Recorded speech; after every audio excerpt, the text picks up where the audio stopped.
So one of the jumps I made in my life was I quit my job and I became a professional storyteller. I know it's weird. I had cards made up, a website, everything. That was my job. I would tell people, I would write stories and see who would pay me to come tell them. Talk about a hard sell. I would go to chamber networking events. And people would raise their hands and they'd give their pitches and their infomercials. And I sell copiers and I'm vice president of the bank and their fancy suits and their fancy cars. And I'd say, I'm a storyteller.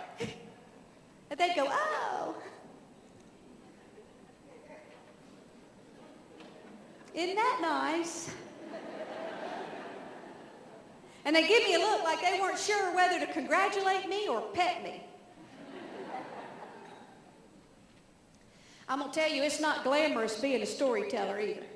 For years, I got paid in things like chicken. Sweet tea and chicken. It's hard to put a chicken breast down the tube over to ATM.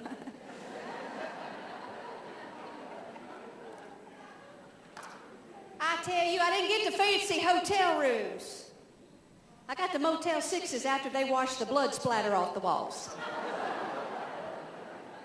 I once stayed in a room, it still had the yellow body tape outline on the floor. So I paid the maid $5 to take a picture of me laying in it.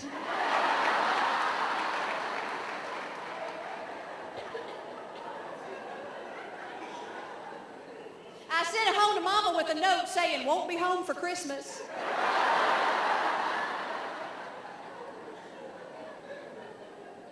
She didn't think that was very funny.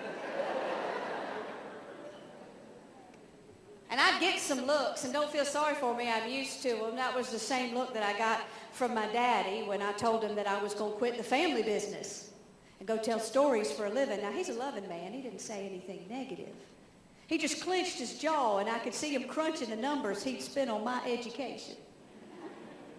And he got that look and said, bless your heart. You're an idiot.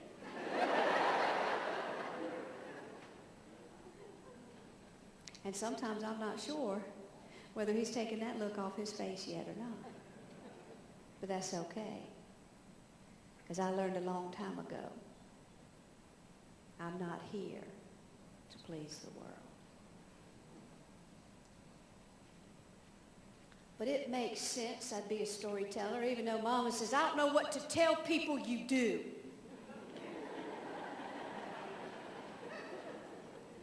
I said, let's put things in perspective. I have a sister who's got an aerial view of Graceland tattooed on her back.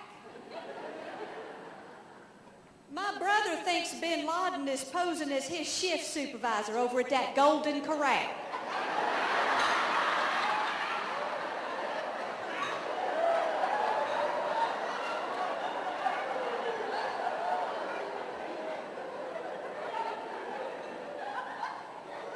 And I'm the disappointment.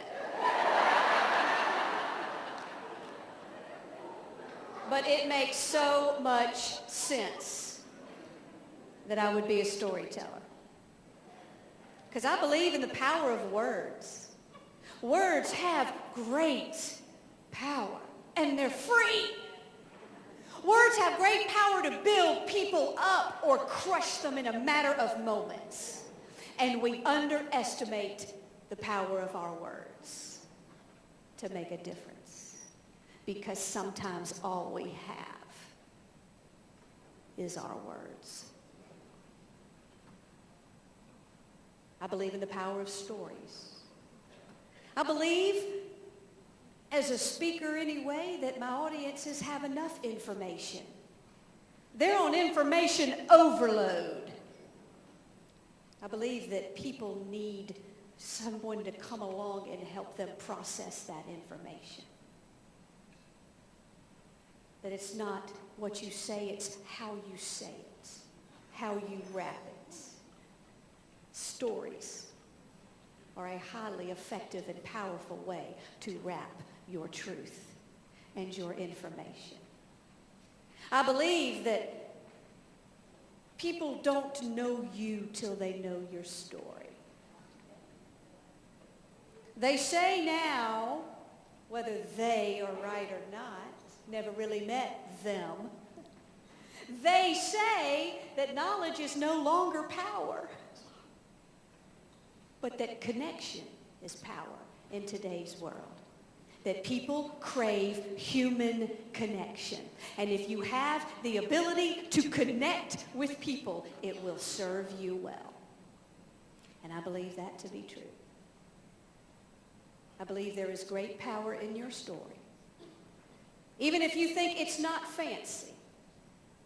Maybe you didn't climb Mount Everest, or hadn't been caught on fire, or won an Olympic medal.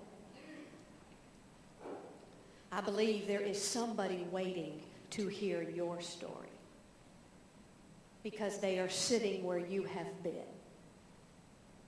And hearing your story will allow them to find their way out. Don't ever underestimate the power of a story.